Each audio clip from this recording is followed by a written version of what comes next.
Picture this. You give your baby a bath, smile and giggle with them as you put on their lotion, diaper, and jammies. You feed them, sing them a song, put them down in the crib after giving them one last kiss, and you're both smiling at each other as you say goodnight and leave the bedroom. Then your baby calmly falls asleep all by themselves. Sounds kind of dreamy, right? The secret to being able to put your baby down awake and have them confidently put themselves to sleep is starting to teach them how to go down drowsy but awake before they reach 4 months. That's what we're going to talk about today.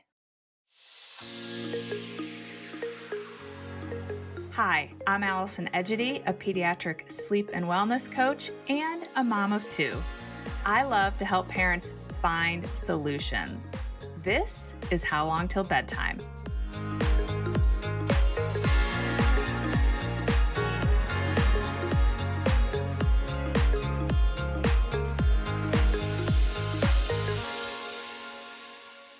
If your baby currently nurses or bottle feeds to sleep, you've likely heard that the trick to improving your baby's nighttime sleep or lengthening their naps is going to be learning to put them down drowsy but awake. This is good advice, and I share this advice often. A lot of parents, however, tell me that they don't really understand how to teach their baby to be content after being put down awake so that they could actually fall asleep independently. Drowsy but awake has become one of these concepts that seems to be getting thrown around as if everyone knows what it means and how to do it. For those of you who've been wondering, well, I haven't heard about it. What the heck is drowsy but awake? How the heck are you supposed to teach it to your baby? And when are you supposed to teach your baby this magical skill? Well, today I'm going to break it all down for you. So, where do we start? What does drowsy but awake mean? Putting your baby down drowsy but awake means that you're putting your little one down in their crib or bassinet. I kind of use those interchangeably. I'm talking about flat, motionless sleep space.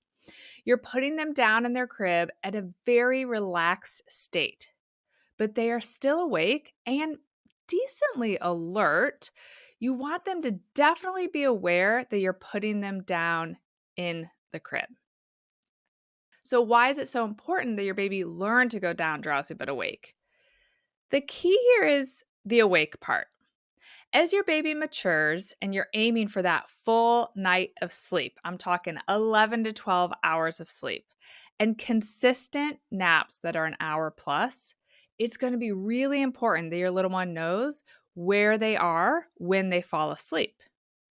If your little one is aware of where they are, that is in the crib, when they're falling asleep, everything's going to look, sound, and feel the same when they wake up in that crib, whether that be in the middle of the night, because middle of the night wakings actually are natural, even for babies who we technically describe as sleeping through the night, or if they wake after one sleep cycle in 30 or 45 minutes. We want everything to feel the same. There will be no surprises, and then they won't be confused or feel kind of tricked or duped as if they woke up and like, whoa, how did I get here? Where am I? As your baby becomes more and more aware of their surroundings and develops sleep associations, those things they associate with falling asleep, waking up in a different place than they remember falling asleep in can be startling. And chances are they're going to cry out for someone to come back and recreate what they associate with falling asleep. So, in our baby's defense, this is all they know. And so, anytime they wake up, they're going to think, okay, well, I need someone to come back and fix this situation so I can get back to sleep. I like to compare always putting our babies in the crib asleep to you or I falling asleep in our bed and waking up out in the yard. You'd be pretty shocked, right? How did you get here? And there's no way that you're just going to roll over and go back to sleep when you suddenly wake up out in your yard. So, for babies who are always fed or rocked to sleep, you, the person doing that, is like the bed, and the crib is like the yard. If, on the other hand, your child falls asleep in the crib, when they wake up and everything's exactly the same as they remember it being when they were falling asleep, they are much more likely to just readjust a little bit and put themselves back to sleep rather than crying out for you to come back and make things the way they remember. This is why Drowsy But Awake is such a key piece to the puzzle when you are trying to teach your new baby to sleep for longer stretches during the night or to help them lengthen naps. So, when should you start working on putting your baby down drowsy but awake? First of all, I really don't want parents to stress about it in the first 6 weeks. Your baby is not building a sleep association during that window. No harm in practicing, but don't stress too much about it. But there's a little key window around 6 to 8 weeks. It's when your little one starts to smile, that they are becoming more aware of their surroundings when they're falling asleep. This is when you want to start to develop sleep associations that you want long term. So it's ideal to start practicing putting your baby down drowsy but awake. Notice my emphasis on the word practicing. Keep that word in mind as you get started. Don't expect your baby to suddenly know how to fall asleep on their own. It takes a lot of consistent practice. Start by just working on putting your little one down drowsy but awake for one nap each day. Once your little one starts to get the hang of falling asleep in their crib or bassinet for that one nap, you're going to add another nap.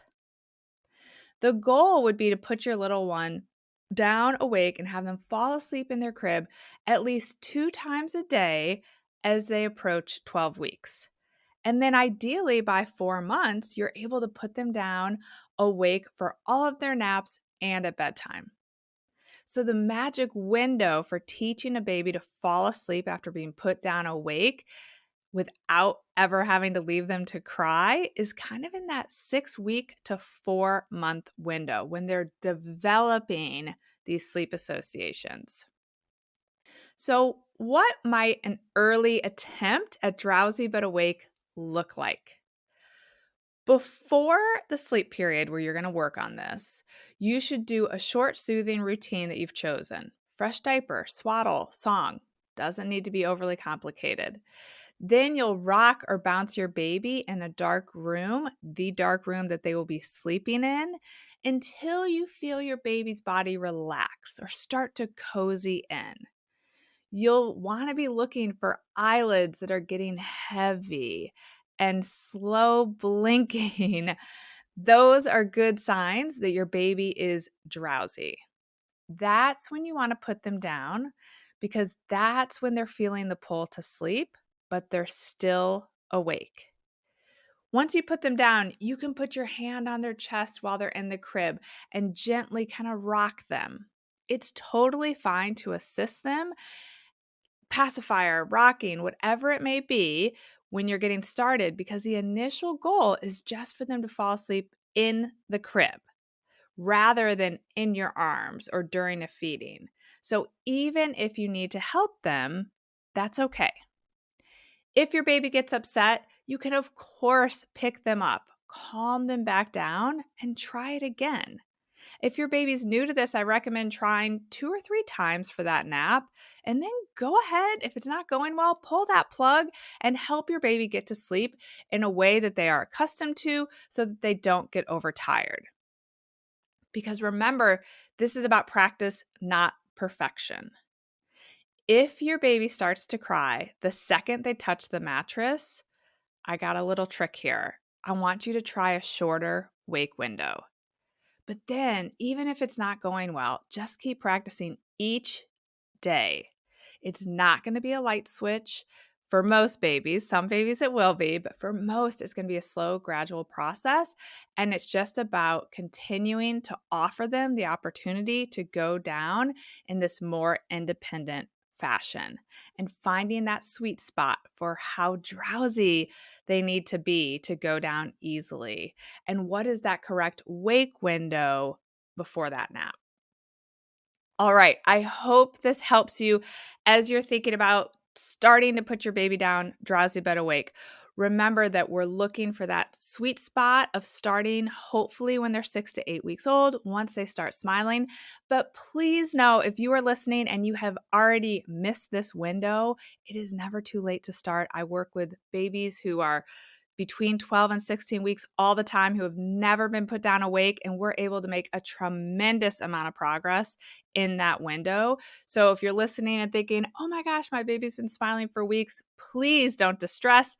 Just go ahead and take these tips and get started, and give yourself and your baby lots of grace as you start this very important practice.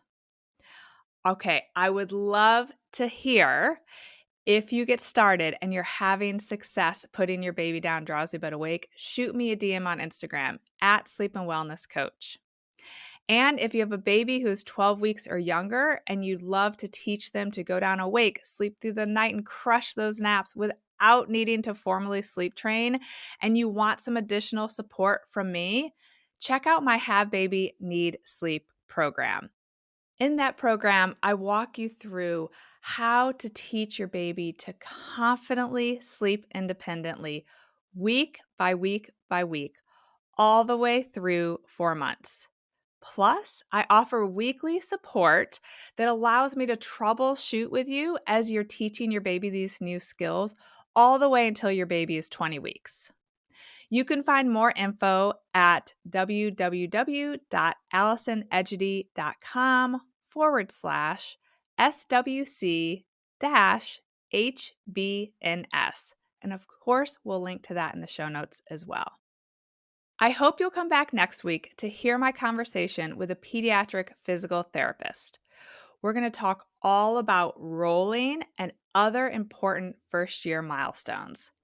Until then, bye for now. Thank you for listening to How Long Till Bedtime. To learn how we can work together to improve your child's sleep, please visit sleepandwellnesscoach.com.